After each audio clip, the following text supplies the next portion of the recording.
आज हम फिर आए Vivekananda call to the nation chapter 9 other एग्जॉर्टेशंस।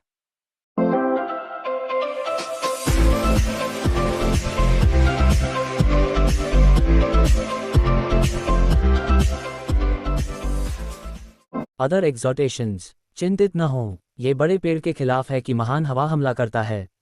आग लगाने से जलना अच्छा हो जाता है, सिर पर मारा गया सांप अपना फन उठाता है, इत्यादि। जब हृदय में क्लेश आता है, जब चारों ओर दुख की आंधी चलती है और ऐसा लगता है कि प्रकाश अब और नहीं देखा जाएगा, जब आशा और साहस लगभग समाप्त हो जाते हैं, तब इस महान आध्यात्मिक तूफान के बीच ये होता है, भीतर ब्रह्म का प्रकाश इकट्ठा हो जाता है। विलास की गोद में पले बड़े, गुलाबों की सेज पर लेटे और कभी आंसू नहीं बहाते, कौन कभी महान हुआ, किसने कभी भीतर के ब्रह्म को प्रकट किया। इफ 492। जब हृदय और मस्तिष्क के बीच संघर्ष हो तो हृदय का अनुसरण करना चाहिए, क्योंकि बुद्धि की केवल एक ही अवस्था कारण है और उसके भीतर बुद्धि काम करती है और उससे आगे नहीं बढ़ सकती। ये हृदय ही है जो व्यक्ति को उच्चतम स्तर पर ले जाता है, जिस तक बुद्धि कभी नहीं पहुंच सकती। ये बुद्धि से परे जाता है और उस तक पहुंचता है जिसे प्रेरणा कहा जाता है। दिल के पुरुषों को मक्खन मिलता है और चाच बुद्धिजीवी के लिए छोड़ दिया जाता है। 1.412.13। हम सब ईमानदार रहें। यदि हम आदर्श का पालन नहीं कर सकते तो आइए हम अपनी कमजोरी स्वीकार करें, लेकिन उसे नीचा न दिखाएं, इसे नीचे खींचने की कोई कोशिश न करें। 1.145। आपको याद रखना चाहिए कि मानवता त्रुटि से सत्य की ओर नहीं, बल्कि सत्य से सत्य की ओर यात्रा करती है। यदि आप इसे बेहतर पसंद करते हैं तो यह निम्न सत्य से उच्च सत्य की ओर हो सकता है, लेकिन त्रुटि से सत्य की ओर कभी नहीं। 1.147। संगठन जितना कम होगा, इंद्रियों में आनंद उतना ही अधिक होगा। बहुत कम पुरुष कुत्ते या भेड़िए के समान उत्साह के साथ भोजन कर सकते हैं, लेकिन कुत्ते या भेड़िए के सभी सुख चले गए हैं, जैसा कि यह इंद्रियों में था। सभी राष्ट्रों में निम्न प्रकार की मानवता इंद्रियों में आनंद पाती है, जबकि सुसंस्कृत और शिक्षित इसे विचार में, दर्शन में, कला और विज्ञान में पाते हैं। आध्यात्मिकता और भी ऊंचा स्तर है। 11.66। विश्व का इतिहास बुद्ध और ईसा जैसे व्यक्तियों का इतिहास है। रागहीन और अनासक्त दुनिया के लिए सबसे ज्यादा करते हैं। 8.226।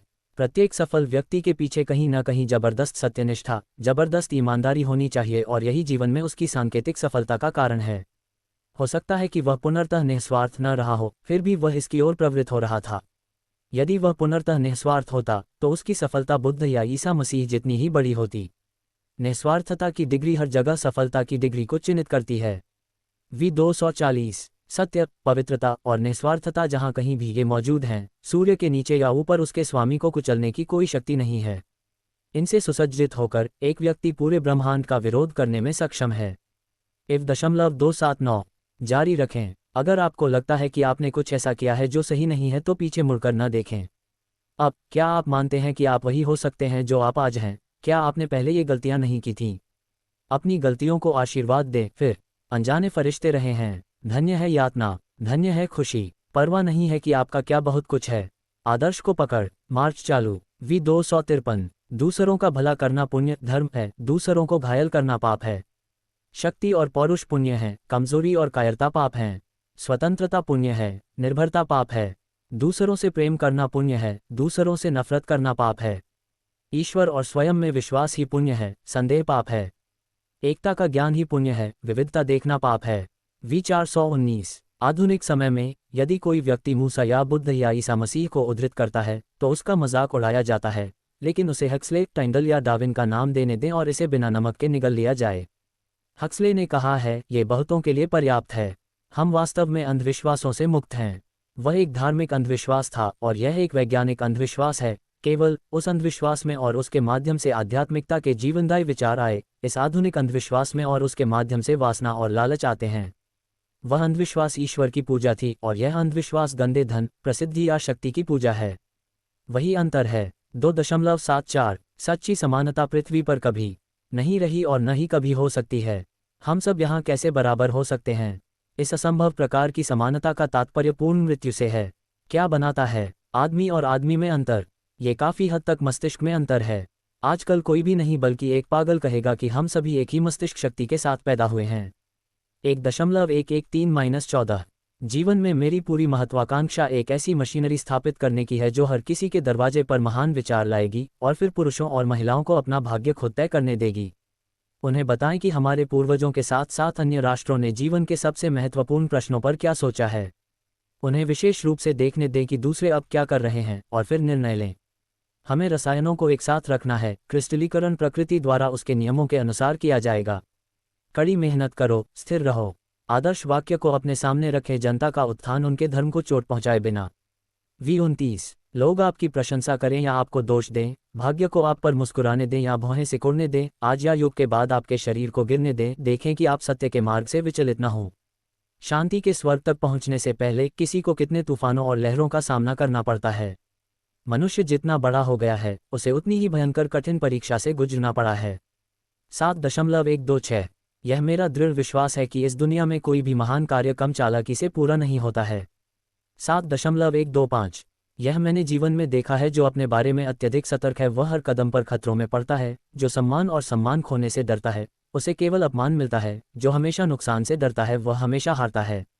8.433 मैं जीवन में अपने मिशन को जानता हूं और मेरे बारे में कोई अंधराष्ट्रवाद नहीं है। मैं उतना ही भारत का भी हूं जितना दुनिया का।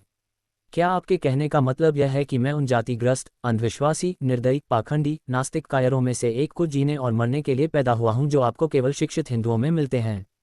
मुझे कायरता से नफरत है। मुझे कायरों या राजनीतिक बकवास से कोई लेना देना नहीं होगा। मैं किसी राजनीति में विश्वास नहीं करता। दुनिया में ईश्वर और सत्य ही राजनीति है, बाकी सब कचरा है। V95-96 यदि मुझे आत्मा के जीवन में आनंद नहीं मिलता है तो क्या मैं इंद्रियों के जीवन में संतुष्टि की तलाश करूंगा? यदि मुझे अमृत न मिल सके क्या मैं वापस खाई के पानी में गिर जाऊंगा?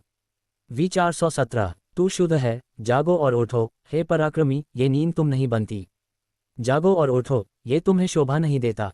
यह मत सोचो कि तुम कमजोर और दुखी हो। सर्वशक्तिमान, उठो और जागो और अपना स्वभाव प्रकट करो। यह उचित नहीं है कि आप स्वयं को पापी समझें।